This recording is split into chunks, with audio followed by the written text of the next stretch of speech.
காலேஜுக்கு போடலாமா? அதுக்கு முன்னாடி எல்லாரும் என்னை மன்னிச்சிருங்க. ஒரு வார காலமாக என்னால் வீடியோ போட முடியல. உங்கள் வீட்டு பிள்ளையா நினச்சி என்னை மன்னிச்சிருங்க. ஹலோ கைஸ், நான் தான் உங்கள் அதிரடி ஆதி பேசுகிறேன். நம்ம சேனலுக்கு புதுசாக தான் இருக்காமல் ஃபாலோ மட்டும் பண்ணி வச்சுக்கோங்க. என்னை ஃபாலோ பண்ணுறனால உங்களுக்கு என்ன பெனிஃபிட் பார்த்தீங்கன்னா, நானும் உங்களை ஃபாலோ பண்ணுவேங்க.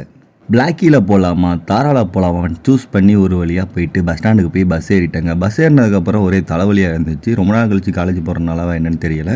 பஸ்ஸை விட்டு இறங்கினோடனே நம்மளோட நண்பர்கள்லாம் வந்துட்டாங்க. அவங்க வந்ததுக்கப்புறம் மைண்டெல்லாம் நார்மல் ஆயிடுச்சு. ஏன்னு பார்த்தீங்கன்னா, அவங்களோட அரட்டை அடிச்சுட்டு ஜாலியாக காலேஜ் போயிட்டு இருந்தேன். அதுக்கப்புறமா கேன்டீன் போயிட்டு 2 தோசையும் 2 வடையும் சாப்பிட்டுட்டு நல்லாவே வயிறை நிப்பிட்டு இவங்களை பில்லு கட்ட சொல்லிட்டு கிளாஸ் போயிட்டேன். கிளாஸுக்கு போயிட்டு 2 பீரியட் அட்டெண்டன்ஸ் போட்டுட்டு வெளியே வந்து பார்த்தா அடிக்கிற வெயிலில் எப்படி தான் இந்த என்சிசி பீரியட்லாம் பண்ணுறாங்கன்னு தெரியல.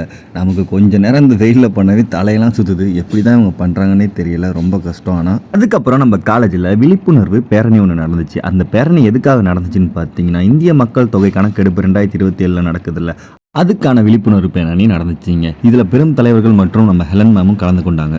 அதுக்கப்புறமா அதிசயத்துக்குள்ளே போயிட்டு பாலும் பப்ஸும் சாப்பிட்டு அங்கேருந்து அப்படியே கிளம்பியாச்சு. கிளம்பிட்டு பஸ் ஸ்டாண்டு வந்து நம்ம பஸ் வர வரைக்கும் வெயிட் பண்ணி நம்ம பஸ் வந்ததுக்கப்புறம் அதில் ஏறி ஒரு வழியாக வீட்டுக்கு வந்து சேர்ந்துட்டேங்க. அப்புறம் நீங்கள் நம்ம சேனலுக்கு புதுசாக இருந்தால் மறக்காமல் சப்ஸ்கிரைப் மட்டும் பண்ணி வச்சுக்கோங்க. என்ன சரிங்களா? வரட்டா?